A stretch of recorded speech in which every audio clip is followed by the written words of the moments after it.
오늘은 끝나지 않은 전쟁이라는 제목으로 우리 하나님 말씀 함께 나누도록 하겠습니다.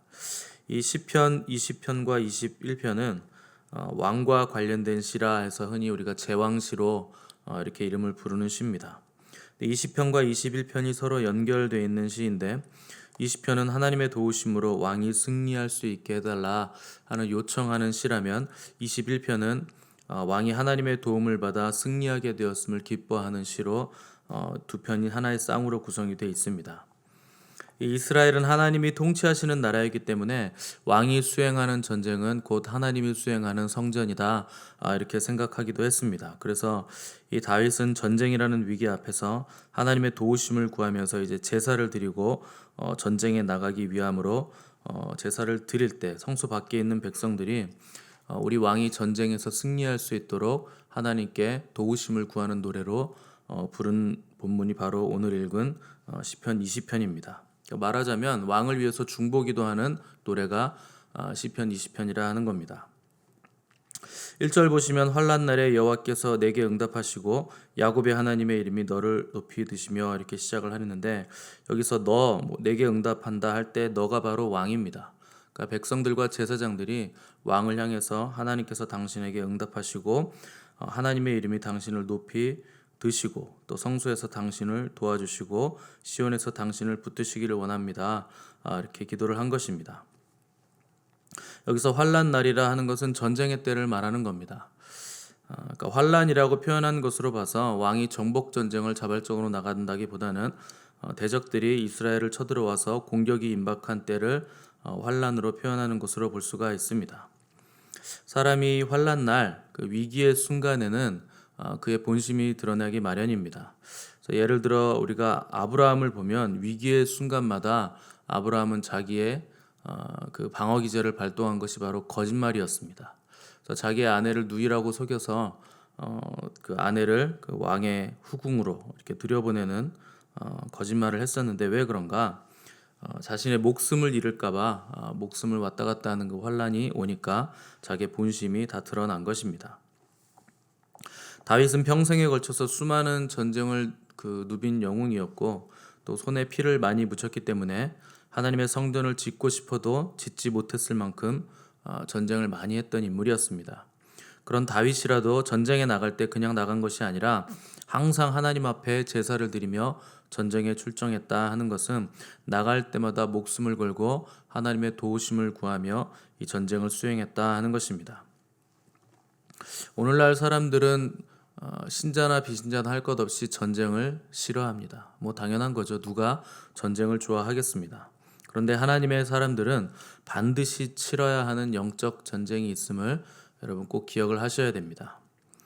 신앙생활에 위기가 오는 이유는 이 영적 전쟁을 무시하고 피하기 때문에 위기가 오는 것입니다. 다른 것은 다 괜찮은데 전쟁만큼은 피하고 싶다 하는 것이 사람들의 공통적인 생각입니다.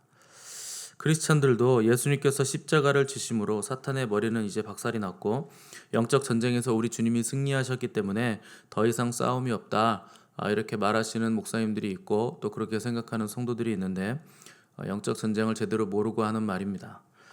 당연히 사탄의 머리 박살 났고 우리 주님께서 승리하셨죠. 또 하나님의 자녀인 신자들에게도 이미 승리는 보장되어 있는 전쟁이 이 전쟁입니다. 그런데 마귀는 아직도 우는 사자와 같이 삼킬 자를 찾고 있고 할 수만 있으면 택한 자들도 미혹하려고 으르렁거리고 있다 하는 것이 성경의 증언입니다. 제가 하는 말이 아니라 성경이 그렇게 말하고 있기 때문에, 성경이 진리이기 때문에 아직도 마귀는 불법적인 싸움을 지속하고 있다 하는 것이 우리의 현실입니다. 그래서 하나님을 믿어도 질병과 가난과 재난을 통해서 여전히 사탄의 희생물이 되고 있음을 우리가 매일매일 우리의 눈으로 보고 있는 것입니다. 오늘 우리가 부른 찬송가에서도 이 내용이 나오고 있는데, 이 찬송은 종교개혁을 일으킨 마틴 루터가 지은 찬송가입니다. 루터는 그 누구보다도 치열하게 매일매일 영적 전쟁을 치르는 삶을 살았기 때문에 이 내 주는 강한 성이요라는 찬송가를 지었습니다. 이 가사를 보시면 그가 얼마나 치열하게 영적 전쟁을 치르고 있는가 하는 것을 우리가 알 수 있습니다. 루터가 종교 개혁을 일으킬 당시에 가톨릭 교회와 전체와 자기 혼자 계속 싸움을 해 나갔었는데 그 한창 그 싸움이 치열할 때는 루터의 서재 책들이 초제한적으로 막 이리저리 날아다니는 일들도 있었다고 할 정도로 마귀가 루터를 얼마나 강하게 압박을 했나 하는 것을 우리가 알아야 됩니다. 그만큼 영적인 전쟁은 실제인 것이고 치열한 것입니다. 따라서 이 전쟁을 치르기에 앞서서 하나님의 성소에 나아가 제사를 드리는 것이 얼마나 필요하고 합당한 일인가 하는 것을 우리가 잘 알 수가 있는 것입니다. 1절에서 3절 보시면 환난 날에 여호와께서 내게 응답하시고 야곱의 하나님의 이름이 너를 높이 드시며 성소에 너를 도와주시고 시온에서 너를 붙드시며 내 모든 소재를 기억하시며 내 번제를 받아주시기를 원하노라. 이렇게 노래를 하고 있습니다. 이거는 왕에게 백성들이 기원하는 내용인데 2절에 성소와 시온 두 단어가 나오는데 이것은 하나님의 임재를 의미하는 같은 말입니다. 그러니까 전쟁을 나가는 왕을 하나님께서 도우실 것인데 그 도움이 어디서 오는가? 바로 하나님이 임재해 계시는 성소에서 온다 하는 것입니다. 상식적으로 전쟁의 도움은 무기나 병사의 수나 말이나 전투력에 있는 것인데 이스라엘 백성들은 진정한 도움은 하나님의 임재 장소인 성소에서 흘러나오는 것입니다 고백하며 전쟁에 나가는 우리 왕을 하나님께서 도와주시도록 간구를 한 것입니다. 저와 여러분의 입술에서 이 같은 신앙 고백이 매일매일 흘러나오기를 간절히 바랍니다. 나의 진정한 도움은 어디서 오는가? 하나님께로부터 오는 겁니다. 여러분들이 붙들고 있는 그것이 우리를 도와주지 못합니다. 당장의 작은 일들에선 도움이 된다고 생각할 수 있겠지만 결정적일 때는 전혀 도움이 되지 못한다 하는 것입니다. 나의 진정한 도움은 오직 하나님께로부터 옵니다 하는 것을 믿지 못하고 우리가 날마다 입술로 고백하지 못한다면 그의 신앙은 헛것입니다. 크리스찬 중에서 환난과 위기의 때에 하나님의 도우심을 구하지 않는 사람들이 적지 않은데 왜 하나님의 도우심을 구하지 않는가? 하나님이 실제가 아니시기 때문에 구하지 못하는 것입니다. 믿기는 믿는데 이론적으로만 믿고 그냥 뜬구름 잡듯이 믿는 것입니다. 그리고 나의 삶에 실제로 역사하고 주관하시는 하나님은 믿지 못하는 것입니다. 또 다른 편에 있는 사람들은 왜 하나님의 도우심을 구하지 않는가? 내가 내 능력, 내가 가진 자원을 가지고 이런 문제들은 해결할 수 있기 때문에 하나님의 도우심을 구하지 않는 사람들도 있습니다. 당연히 우리 힘으로 해결할 수 있는 문제들은 우리 힘으로 해결을 하겠죠. 그런데 중요한 것은 작은 문제에서부터 하나님의 구하심을 먼저 구하지 않고 내가 그냥 알아서 다 해결하는 습관을 들이면 큰 문제가 왔을 때는 얼마나 더 사람을 찾아다니고 인간적인 해결 방법을 찾아다니겠는가 하는 것입니다. 우리는 큰 문제가 오면 하나님 앞에 무릎을 꿇을 것이라고 생각하는데 그렇지 않습니다. 내가 해결하고 내가 사람 찾아다니던 습관이 있기 때문에 결국 마지막에 몰리기 전까지는 계속 사람과 인간적인 방법을 먼저 구하게 될 것입니다. 시편 121편 보시면 내가 산을 향하여 눈을 들리라. 나의 도움이 어디서 올꼬? 나의 도움이 천지를 지으신 여호와에게서로다 하는 고백이 나오는데 여기서 산을 향하여 눈을 든다는 표현은 예루살렘을 둘러싸고 있는 산들을 바라본다는 것입니다. 이 예루살렘은 세 개의 산으로 둘러싸여져 있는 지정학적으로 아주 유리한 위치에 있는데 전망산, 또 감람산, 멸망산이 예루살렘을 이렇게 병풍처럼 쭉 둘러싸서 적들이 오는지 안 오는지 이 산들에서 파수꾼이 보면 다 보이게 돼 있습니다. 그러니까 천혜의 요새고 전략적이고 지정학적으로 굉장히 유리한 세 개의 산을 가지고 있는 것이 바로 예루살렘 산이었다 하는 것입니다. 이 출애굽한 이스라엘 민족이 광야에 있을 때는 이런 보호의 역할을 해주는 산이 없었습니다. 그때는 여호와 하나님께서 불과 구름으로 인도하시고 또 먹을 것을 주시고 또 사막 한가운데서도 물을 내심으로 이스라엘이 보호를 받았기 때문에 오직 여호와만이 우리의 하나님이시고 우리의 도움이시라 하는 신앙 고백을 자연스럽게 드릴 수 있었습니다. 그런데 가나안에 들어와 정착하면서부터는 이 세 개의 산으로 둘러싸인 예루살렘 성읍은 너무나 안전해 보이고 아주 천혜의 요새처럼 전략적인 도움을 산으로부터 받고 있었기 때문에 하나님의 도우심보다 이 산들의 도우심이 더 컸다 하는 겁니다. 그러니까 하나님은 점점 잊어지고 이 산들을 바라보게 된 것입니다. 그래서 시편 기자가 내가 산을 향하여 눈을 들리라. 나의 도움이 어디서 올까? 이것을 깊이 생각하다가 저 산이 아니라 저 산을 지으신 하나님이 진정한 우리의 도우심이라, 이렇게 시편 기자가 고백을 한 것입니다. 신앙의 위기가 언제 오는가? 산이 하나님을 대신할 때 신앙의 위기가 오는 것입니다. 처음에는 나의 도움이 하나님이었고 내가 하나님 앞에서 눈물 흘리면서 기도하고 하나님만 내가 붙잡고 하나님을 위해 살겠습니다 하던 사람들도 하나님께서 기특하게 여기셔서 복을 주시고 먹고 살만해지면 산보다 자기가 가지고 있는 그 다른 것들을 붙든다 하는 겁니다. 하나님보다 산을 더 붙든다 하는 겁니다. 저와 여러분의 입술의 고백은 나의 도움은 오직 하나님께로부터 온다 하는 것이 되시기를 바랍니다. 이것을 잊어버리면 희망이 없는 겁니다. 내가 붙든 그 산과 함께 나도 망하게 되는 것입니다. 7절 보시면 어떤 사람은 병거, 어떤 사람은 말을 의지하나 우리는 여호와 우리 하나님의 이름을 자랑하리로다 고백을 했습니다. 전쟁에서 의지할 것은 병거와 사람과 말인데 우리는 보이지 않는 하나님의 도우심을 믿으며 끝까지 그분의 도우심을 구하는 백성이요 그런 사람들이라 하는 것이 이들의 고백입니다.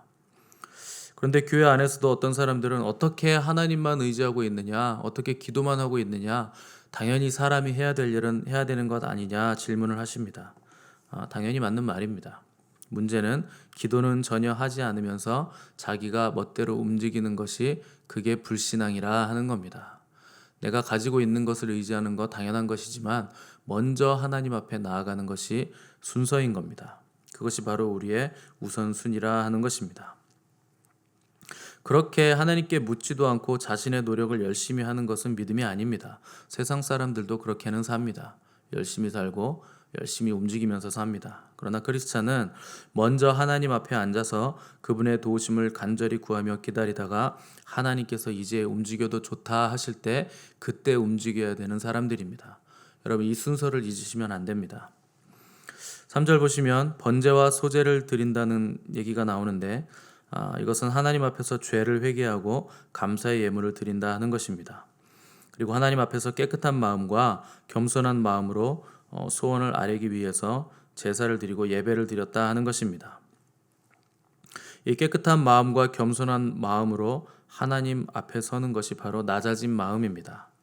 누구든지 하나님의 도우심과 그분의 응답을 받으려면 반드시 먼저 마음을 낮춰야 됩니다. 그것이 번제이고 그것이 소제이고 그것이 제사이고 그것이 예배입니다. 마음을 낮추지 않고는 하나님 앞에서 절대 기다리지 못합니다. 하나님께서 40년 동안 이스라엘을 하여금 광야길을 걷게 하신 이유는 그들을 낮추시며 시험하사 그들의 마음이 어떠한지 그 명령을 지키는지 아니 지키는지 알려 하심이라, 이렇게 기록을 하고 있습니다. 젖과 꿀이 흐르는 가나안 땅에 들어가려면 반드시 겸손하고 낮은 마음으로 들어가야 됩니다. 높아진 마음으로는 절대 가나안 땅에 들어갈 수가 없는 것입니다. 겸손이란 뭔가 자신을 보는 것이 아니라 하나님만을 바라보는 것입니다. 자신에게서 벗어나서 하나님을 바라보고 다른 이웃들을 바라보는 것입니다.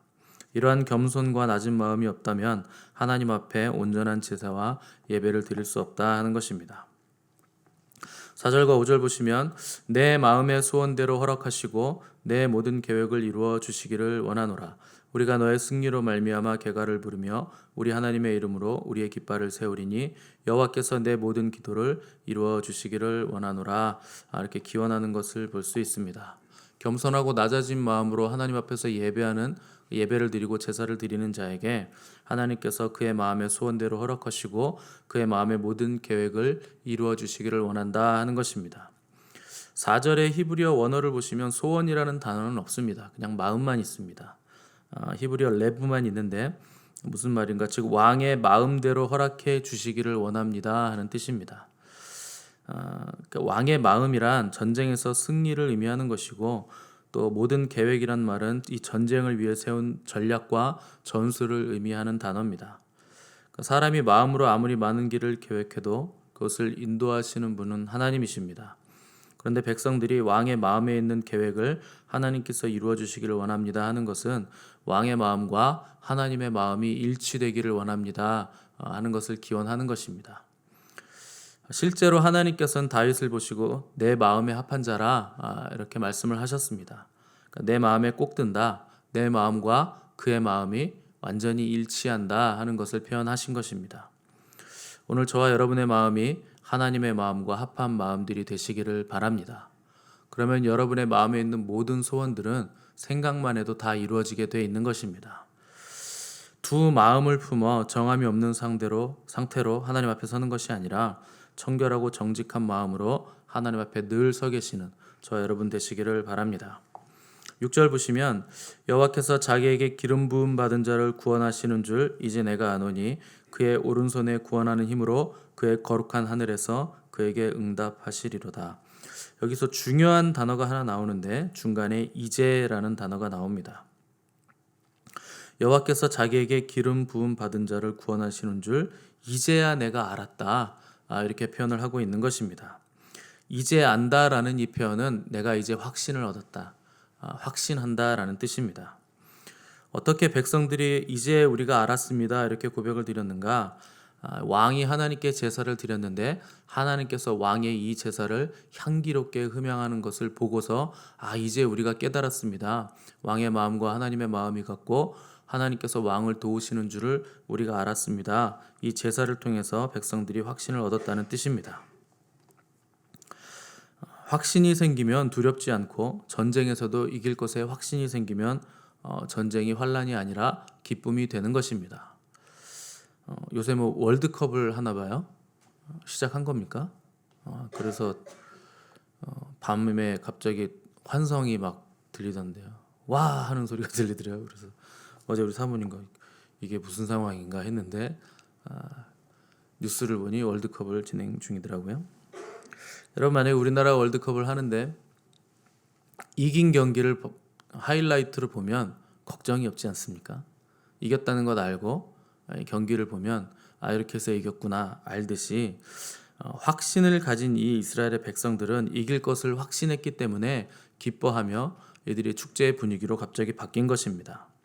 확신이 생기면 두렵지 않고 어떤 상황에서도 기뻐할 수 있다 하는 겁니다.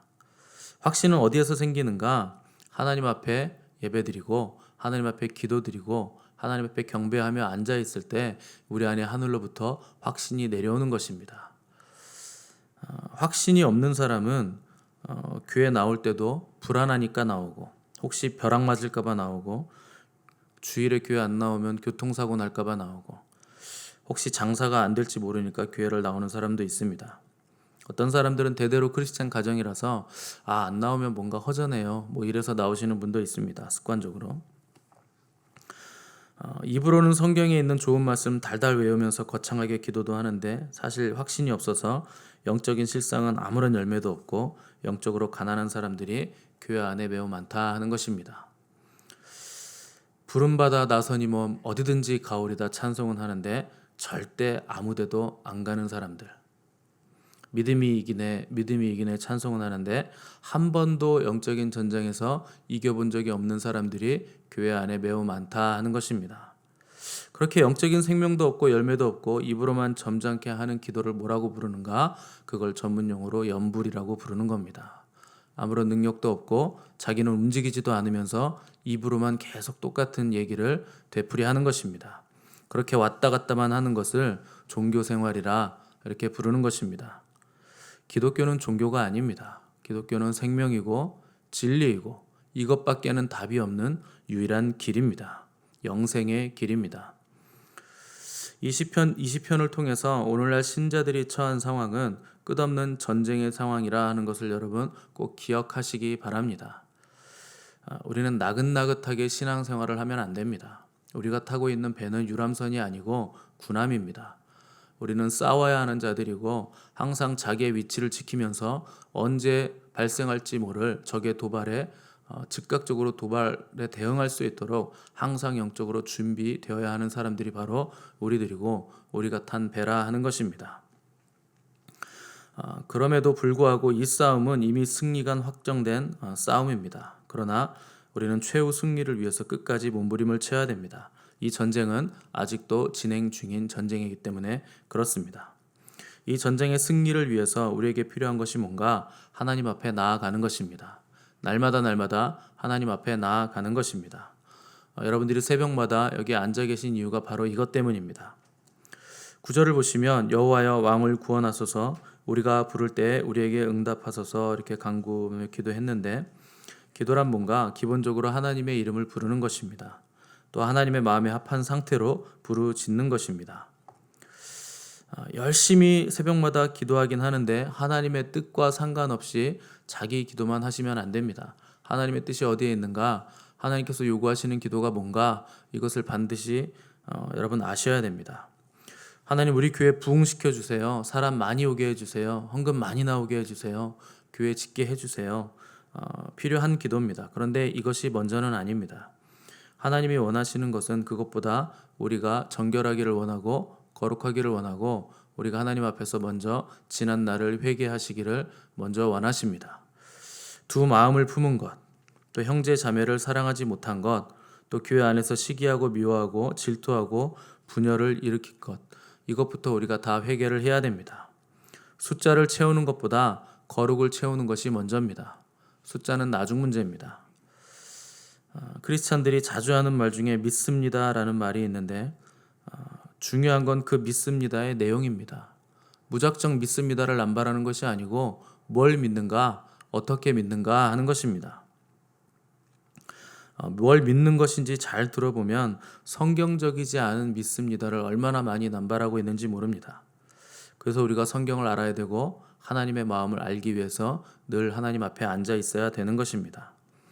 하나님께서 어떤 기도를 이루어 주시는가? 하나님 마음에 합한 기도, 하나님 뜻에 합당한 기도가 이루어지는 것입니다.